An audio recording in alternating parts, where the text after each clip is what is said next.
Antes de começar o vídeo, inscreva-se no nosso canal e deixe seu like. Isso faz toda a diferença.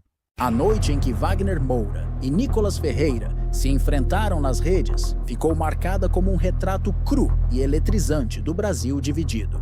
Não foi apenas uma troca de palavras. Foi uma batalha de narrativas, um choque de mundos, um duelo que incendiou as redes e expôs sem maquiagem a guerra cultural que consome o país. De um lado, um ator internacional, aplaudido em Hollywood, exaltado pela esquerda como ícone progressista e acostumado aos holofotes da elite cultural.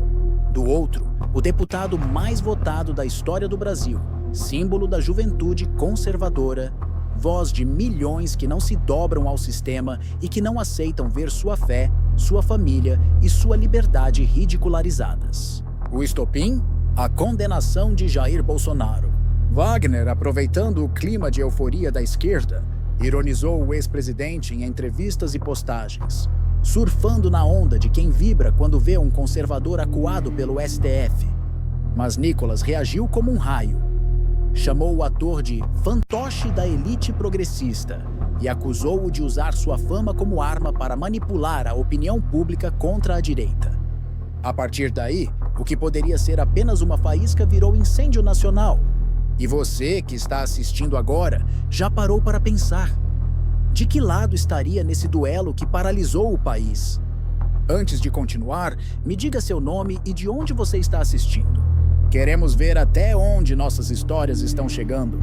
E aproveita para se inscrever no canal e deixar o seu like, porque sempre trazemos análises e histórias não contadas que você não vai encontrar na grande mídia.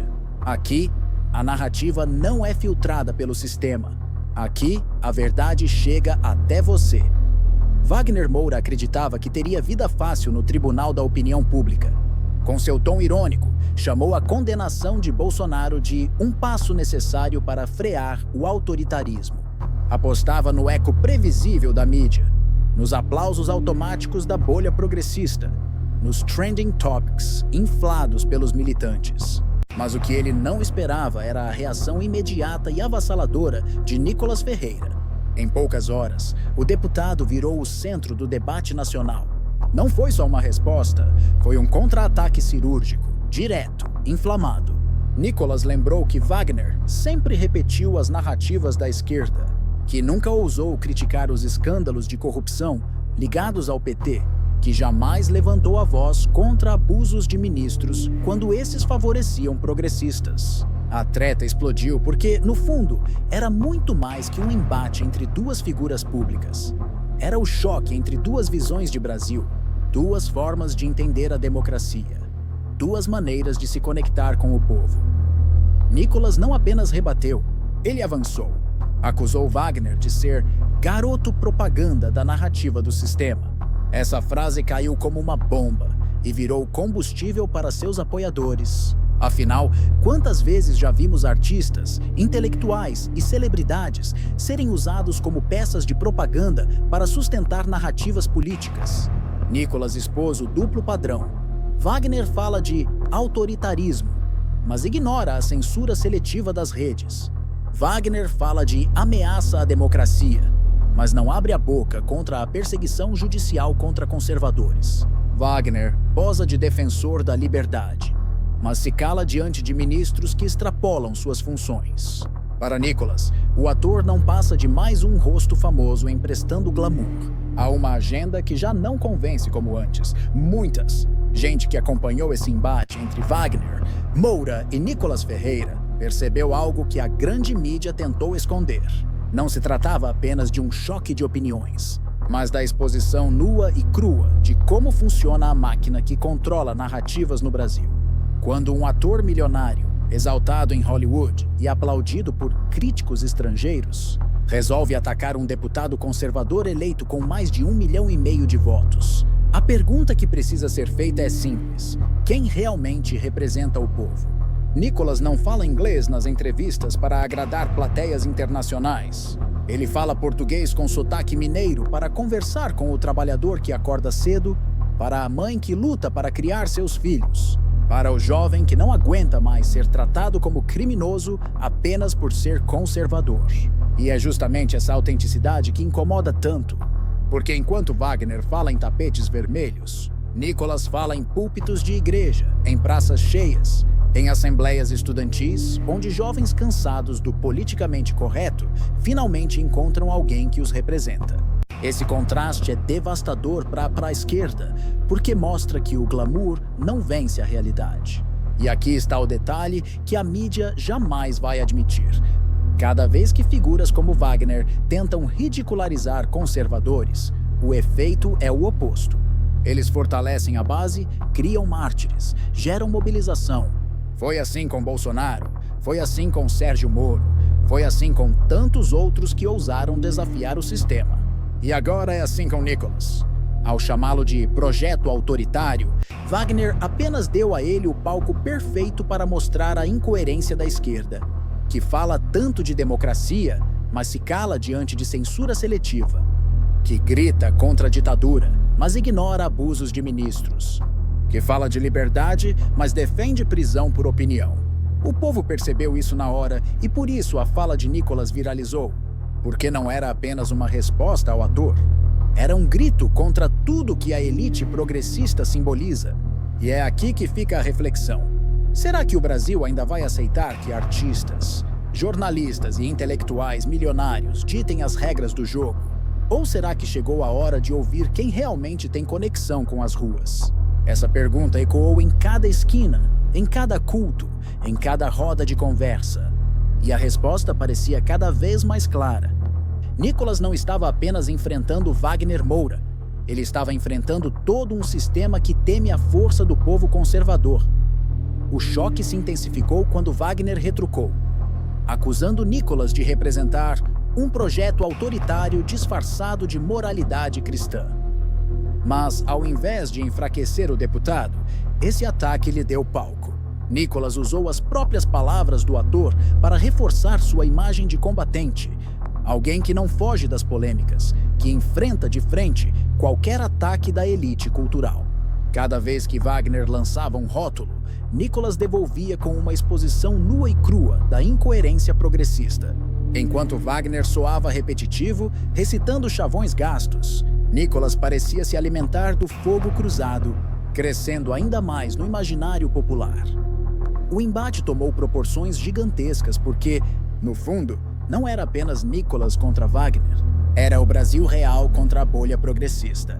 Wagner tinha a seu lado a mídia tradicional, os críticos de cinema, os militantes organizados e o glamour internacional.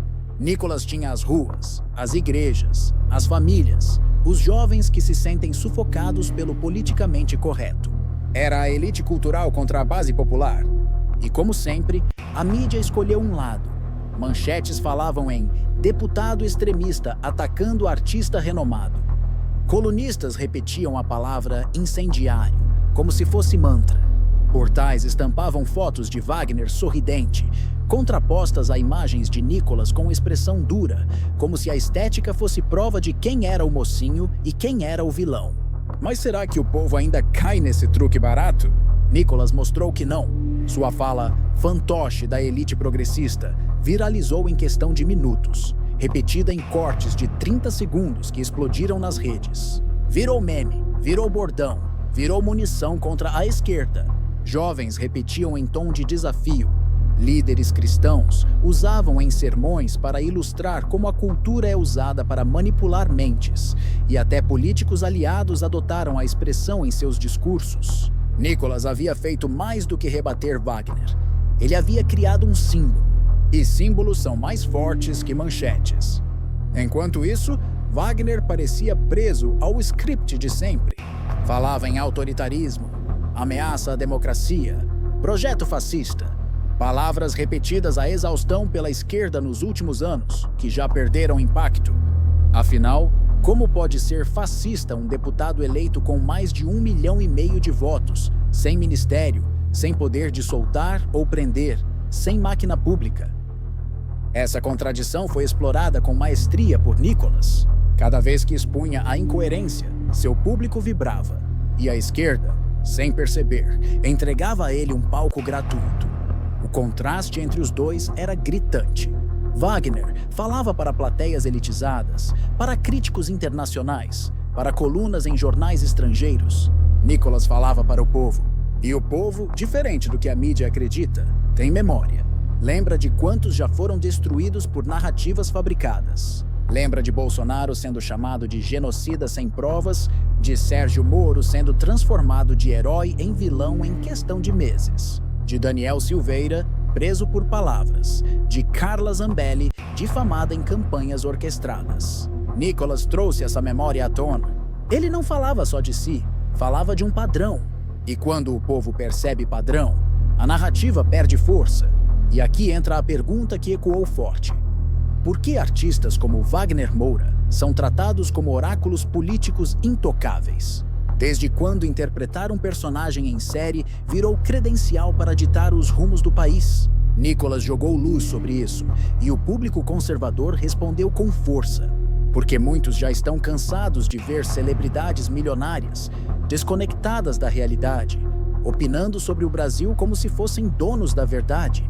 Wagner pode ser aplaudido em Los Angeles, mas não encara o trabalhador brasileiro que pega ônibus lotado às 5 da manhã. Nicholas encara. Essa é a diferença que incomoda. O debate incendiou o X, antigo Twitter, dominou o Instagram, invadiu grupos de WhatsApp. Hashtags se multiplicaram como batalhões digitais. Wonker Wagner cala Nicholas, impulsionada pela esquerda, contra Nicholas e humilha Wagner, disparada pela direita. Dois exércitos virtuais duelando em tempo real. Era impossível abrir uma rede social e não ver recortes, frases, vídeos, memes, lives improvisadas para comentar a briga. O Brasil inteiro parecia ter parado para assistir a um duelo que ia além das pessoas envolvidas. Era a encarnação da guerra cultural que dilacera o país. E aí vem o ponto mais revelador. Wagner apostava no peso de sua fama, mas Nicholas apostava no poder da mobilização popular. E quem já acompanha política no Brasil sabe, fama internacional não garante vitória em debate nenhum. Porque no fim, quem decide não são as palmas da elite cultural, mas o aplauso das ruas. E nas ruas, Nicholas mostrou que está muito mais forte do que seus adversários gostariam de admitir. E você? Já percebeu como cada vez que a elite cultural tenta atacar um conservador, o efeito é o oposto? Será que não é justamente esse confronto que fortalece a direita e expõe a fragilidade da esquerda? A cada nova troca de farpas, ficava claro que Wagner Moura não estava preparado para enfrentar alguém como Nicholas Ferreira. No cinema, Wagner pode decorar falas, ensaiar gestos, repetir a cena até sair perfeita. Mas na arena política, não existe script, não existe corte, não existe edição. Ali, a palavra é arma, e a resposta precisa ser rápida, direta e certeira. E Nicholas mostrou que domina esse terreno como poucos. Enquanto Wagner repetia chavões sobre ameaça autoritária e fascismo, Nicholas contra-atacava com verdades que a mídia finge não enxergar. A perseguição seletiva contra conservadores, a blindagem sistemática da esquerda e o uso de artistas para legitimar narrativas prontas. Foi um choque entre ficção e realidade, e o público percebeu na hora quem tinha mais consistência. Wagner, com todo seu prestígio em Hollywood, parecia distante do Brasil real. Falava para plateias internacionais, recebia aplausos de críticos e entrevistas em inglês. Mas quando confrontado por Nicholas, sua imagem de intelectual progressista começou a ruir. Porque o povo brasileiro sabe distinguir quem fala de dentro da bolha e quem encara a dureza da vida cotidiana. E nesse contraste, Nicholas brilhou. Ele não precisava de legendas em espanhol ou inglês para ser ouvido. Sua fala ecoava diretamente nas ruas, nas igrejas, nas universidades, em cada canto onde brasileiros se sentem ignorados pela elite cultural. A reação da mídia foi previsível. Proteger Wagner a qualquer custo.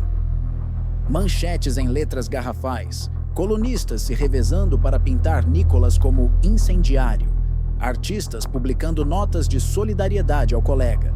Mas quanto mais blindavam Wagner, mais o público conservador via a engrenagem funcionando. Era como se o episódio tivesse arrancado a máscara de um teatro antigo. A mídia como escudo da esquerda, os artistas como porta-vozes e o povo como alvo de manipulação. Nicolas escancarou isso em cada resposta, e por isso viralizou. Os números não mentem.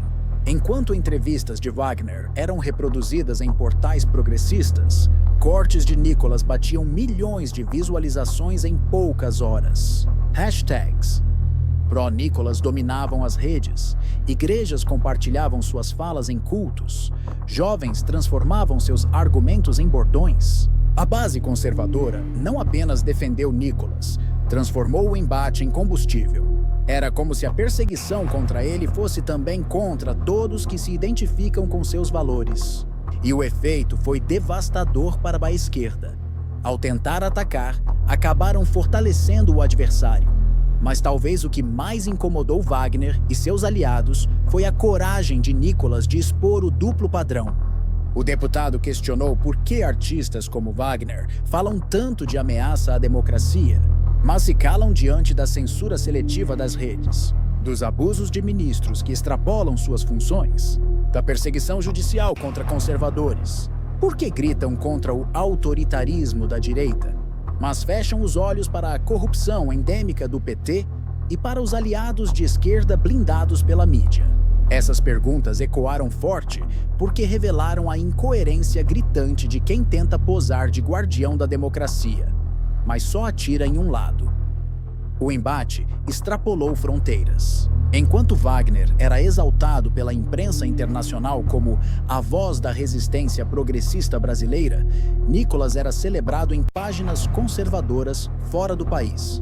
Seus vídeos legendados em inglês e espanhol circulavam no EU, em Portugal, na Espanha, em comunidades cristãs ao redor do mundo. E a mensagem era sempre a mesma. O Brasil tem uma nova geração de conservadores que não se curva.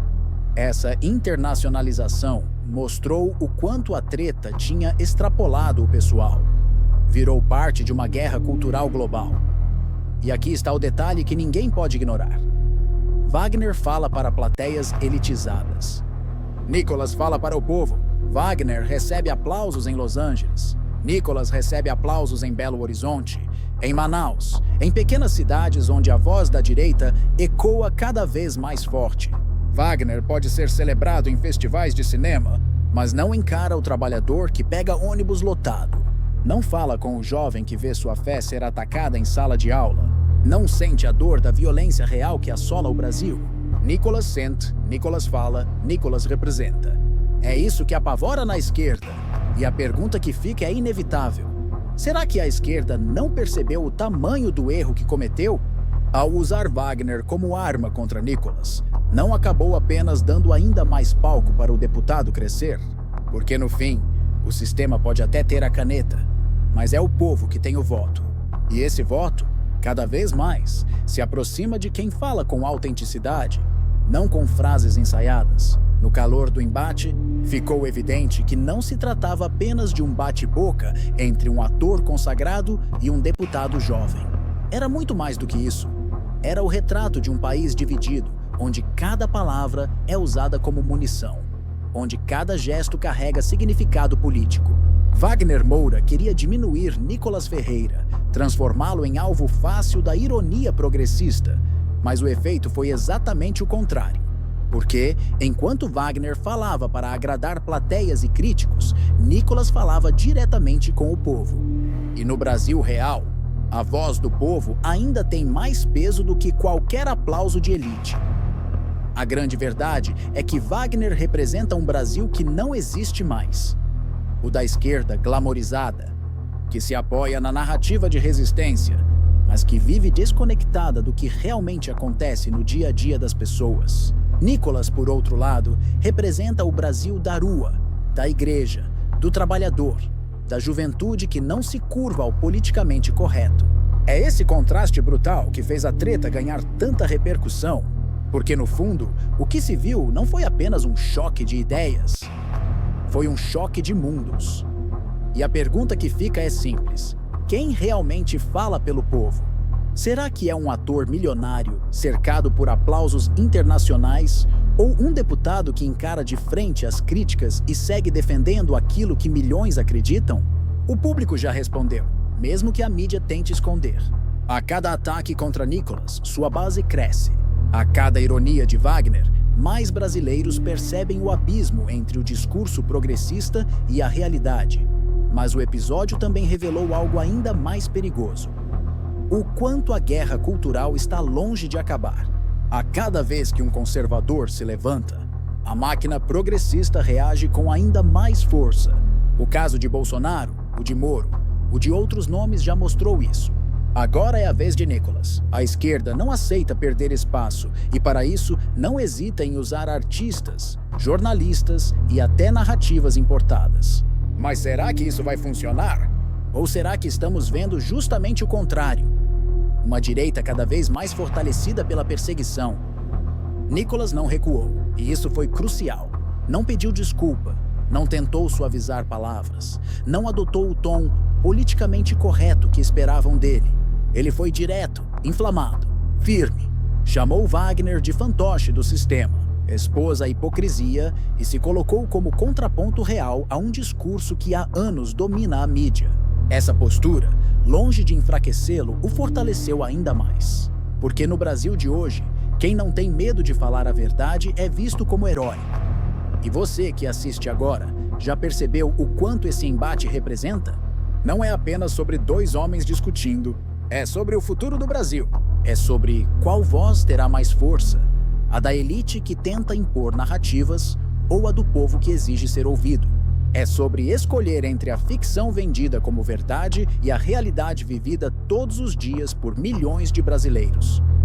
No fim, o debate entre Wagner Moura e Nicolas Ferreira não terminou em um vencedor oficial. Mas na prática, ficou claro quem saiu fortalecido: Nicolas. Porque não há narrativa capaz de apagar a conexão direta entre ele e o povo. A mídia pode tentar, artistas podem gritar, elites podem pressionar, mas o que vem das ruas é imbatível. E é exatamente isso que eles temem. Agora, a grande questão que fica no ar é: até quando o sistema vai tentar usar artistas, manchetes e narrativas para calar quem ousa falar o que o povo pensa? Até quando vamos permitir que figuras distantes da realidade tentem impor sua visão sobre milhões de brasileiros? E mais, será que esse episódio não deixou evidente que, no fim das contas, o povo já não se deixa enganar tão facilmente? Você acredita que Wagner Moura conseguiu derrotar Nicolas Ferreira nesse embate?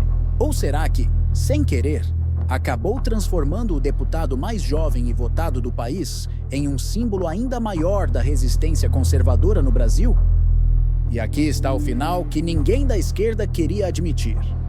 Wagner pode até brilhar nos palcos internacionais, pode receber aplausos de críticos estrangeiros, pode posar de intelectual iluminado para revistas progressistas. Mas Nicolas brilha onde realmente importa, no coração do povo brasileiro. E quando a voz do povo se levanta, nenhuma narrativa, nenhuma manchete e nenhum aplauso ensaiado é capaz de calar. Porque, no fim, o Brasil não será decidido em tapetes vermelhos de Hollywood, mas nas ruas, nas igrejas, nas casas simples onde milhões de brasileiros ainda acreditam na fé, na família e na liberdade. E é ali que Nicolas Ferreira se fortalece todos os dias. Agora eu te pergunto, de que lado da história você está? Do lado das narrativas fabricadas ou do lado da verdade que nasce do povo?